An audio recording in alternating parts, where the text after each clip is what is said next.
리더십, 공동의 일을 달성하려고 한 사람이 다른 사람들에게 지지와 도움을 얻는 사회적 영향 과정이다. 좋은 리더라는 게 무엇일까요? 모든 구성원들을 따뜻하게 품어주는 넓은 마음을 가진 사람? 아니면 조금 냉정하고 예민하더라도 어떻게든 목표를 달성하는 강단이 있는 사람? 결론부터 말하자면 둘 다 좋은 리더라고 생각합니다. 어떠한 조직인지, 구성원은 어떻게 이루어져 있는지, 목표는 무엇인지 여러 가지 요소가 합쳐진 상황에서 좋은 리더가 만들어지니까요. 그렇다면 다양한 스타일의 리더가 존재하지만 그들의 공통된 특징, 더 깊게 생각해보면 좋은 리더의 조건이 있지 않을까요? 그래서 오늘은 정치학자 조지프 나이 그리고 다중이론을 제시한 하워드 가드너의 연구 내용을 바탕으로 좋은 리더에 대해 알아보겠습니다. 첫 번째, 조지프 나이가 말하는 감정을 다스리고 타인을 읽고 연결하는 능력, 정서지능, 즉 EQ입니다. 리더는 누구보다 불확실성과 갈등 속에서 일을 해야 합니다. 언제 어디서 터질지 모르는 구성원의 실수, 회사라면 거래처와의 계약 불발, 생각보다 좋지 않은 업무 실적 등 다양하죠. 그래서 자신의 감정을 인지하고 조절할 수 있는 능력이 필수입니다. 그리고 EQ의 또 다른 역할은 타인의 감정을 파악하고 공감하고 자연스럽게 신뢰를 얻는 능력입니다. 타인의 감정은 정말 중요하죠. 리더십의 뜻 자체가 공동의 일을 달성하고 한 사람이 다른 사람들에게 지지와 도움을 얻는 사회상의 영향 과정이라고 하잖아요. 이 능력이 있어야 사람들이 자발적으로 움직입니다. 미국 대법관 올리브 웬들 홈스는 20세기 최고의 미국 대통령으로 손꼽히는 프랭클린 루즈벨트가 정서지능의 아주 좋은 사례라고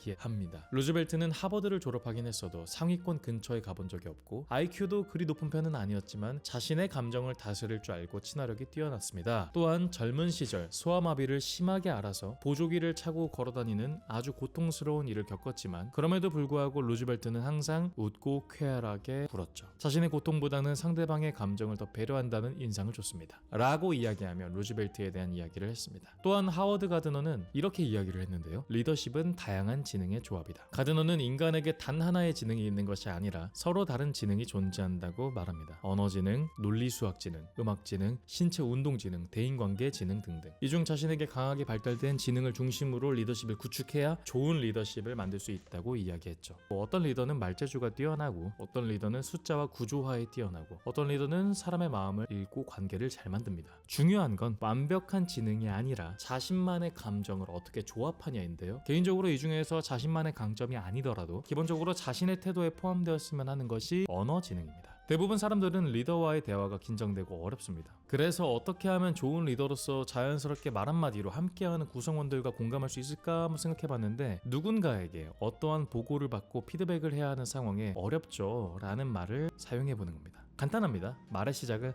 죄송해요 좀 어렵죠 이런 뉘앙스를 품는 거죠. 예를 들어 죄송해요 이번 작업 좀 어렵죠 처음이기도 하고 되게 까다로울 텐데 열심히 해줘서 감사합니다 이런 형식이 사람을 행복하게 만들 때도 있잖아요. 이렇게 공감하는 말로 시작해서 자신의 의견을 이야기해 보는 겁니다. 공감이라는 게 일단 안정감만 느끼게 해줘도 절반은 성공하는 거 아닐까 싶습니다. 안정감을 느낄 때 인간은 자신의 능력을 자유롭게 발휘할 수 있잖아요. 그래서 우선 공감하는 말하기를 기본적으로 갖춰두면 좋겠다 라고 생각을 합니다. 두 번째입니다. 조지프 나이의 비전입니다. 리더는 반드시 비전을 제시해야 합니다. 그리고 조지프 나이는 다음 두 가지의 기준을 강조합니다. 첫 번째, 사람들을 움직이는 영감이 있어야 한다. 두 번째, 현실적 가능성을 갖추고 있어야 한다. 둘 중 하나만 가지고 있다면 리더십은 흔들리게 됩니다. 조지프 나이는 그럴싸한 영감만 있고 현실성이 없다면 시간이 흐를수록 조직을 위험으로 몰아가게 되고 현실성만 있고 영감이 없으면 아무도 따라오지 않는다라고 말했습니다. 좋은 리더라는 것은 사람들이 가고 싶어하는 미래를 보여주고 그 미래를 실제로 갈 수 있는 길로 만들어주는 사람입니다. 또한 하워드 가드너는 이렇게 이야기했는데요. 비전은 지능과 경험이 결합되어 만들어진다라고 했습니다. 가드너는 창의적 인물들이 자신의 분야에서 약 10년 동안 깊이 몰입한 뒤에 새로운 관점, 새로운 해석, 새로운 비전을 제시한다는 사실을 발견했습니다. 즉, 좋은 비전은 하룻밤에 떠오르는 것이 아니라 오랜 시간 고민하고 실패하고 배우고 쌓아온 경험 속에서 탄생한다는 것이죠. 1만 시간의 법칙이라는 것도 존재하지 않습니까? 어떠한 일에 1만 시간 동안 꾸준히 연습해야 한 분야에 성공할 수 있다는 뜻이잖아요. 곰곰이 생각해보면은 가드너의 의견이나 1만 시간의 법칙이나 모두 본질적으로는 성실함이 기본 전제로 깔려있는 것 같습니다. 사실 누구나 아시잖아요. 기본적으로 성실하면 자신의 평판에 도움이 된다는 것도요. 성실한 시간이 쌓이면 얻은 그 경험은 나에게 큰 자산이 된다는 것도 알잖아요. 꾸준한 시간으로 만들어낸 경험에서 나오는 위기 대처 능력이나 색다른 비전을 제시할 수 있는 능력 정말 중요합니다. 그래서 가드너는 리더가 갑자기 비전이 번뜩이는 사람이 되는 게 아니라 꾸준히 갈고 닦아온 전문성에서 비전이 나오는 사람이라 말한 것입니다. 세 번째,